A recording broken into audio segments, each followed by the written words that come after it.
Hello आज मु आपण मानक पई एक जूस आनी जूस प्रस्तुत करछि। एही जूस रो वीडियोटी को शेष पर्यंत देखंतु। वीडियोटी भलो लागले मो चैनल को सब्सक्राइब लाइक कमेंट शेयर करंतु। एही जूस पई मु आज प्रथम कोन नैछि आपण देखंतु। सर्वप्रथम मु एठी गुटे रु 2 चम्मच गोंद नैछि। गोंद को मु हाफ कप पानी दे भलो भाबरे ताकू भेदै नैछि 7 रु 8 घंटा पर्यंत। गोंद आम पेट पई बहुत भलो होई थाए, सेति पई मु एठी गोंद नैछि। आपण माने चाहिले एठी स्किप करि परिबे। 7 रु 8 घंटा पाई मु भेदेकी रखी देछि। वर्तमान मु एठी जामु नैछि। जामु वर्तमान वर्षा दिन रे बहुत मार्केट को आसुछि। जामु भी मध्य आपण माने टेस्ट करके देखंतु। जामु आम शरीर पई बहुत भलो होई थाए, सेति पई मु एठी जामु को नेकी एक जूस प्रस्तुत करिछि। प्रथमे आमे जामुटी को आनी भलो भाबरे धोई नबा। धोई नै जामु रो चाकू सहायता रे आमे छोट छोट करके काटी नबा एवं ता मंजीटी को आमे बाहर कर नबा। धीरे धीरे केयरफुली करके आमे जामुटी को काटिकी बाहर करना एक गोटे प्लेट को। देखो यहीपरि भाव में आम जामु को काटी एक प्लेट को आम रखिनवा एवं ता मंजीटी को साइड करना। बर्तमान देखो मुझे यहीपरि भाव में काटिकी देखे नौ। देखो बर्तमान आमर एमती यहीपरि भाव में आम जामु को बाहर करी आम सबू जामु गुड़ी को काटी नवा। देखो मुझे काटिकी देखे नहीं। यही कटा जामु को आम गोटे कप जामु नवा। एक छोट ग्राइंडर जार रे ही जामु को ऐड कर नवा।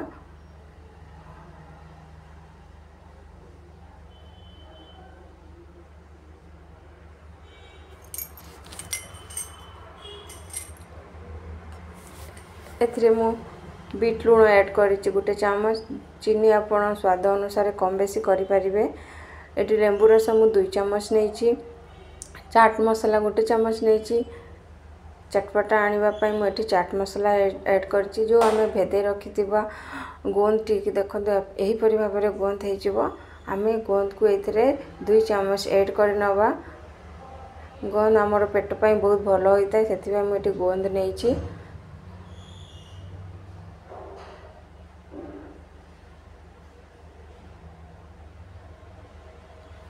वर्तमान एथिरे हाफ कप पानी दे दवा।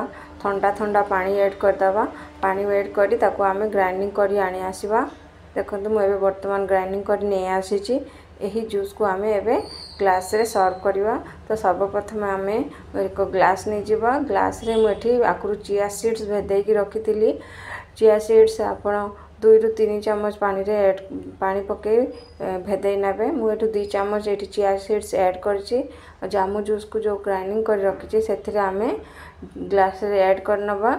एठी आपण जदि चाहिबे आपण आइस क्यूब ऐड कर पारे। मु एठी आइस क्यूब एठी ऐड करू नाही।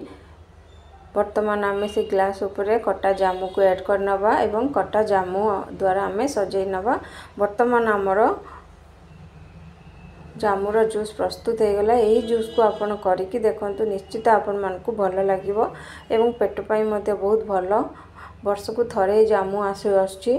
तो आमे एही जामु को विभिन्न प्रकार आमे करिकी आमे खाई परिबा एवं जूस मध्ये करिकी पी परिबा। वर्तमान मोर प्रस्तुत हो गला हमरो जामु जूस।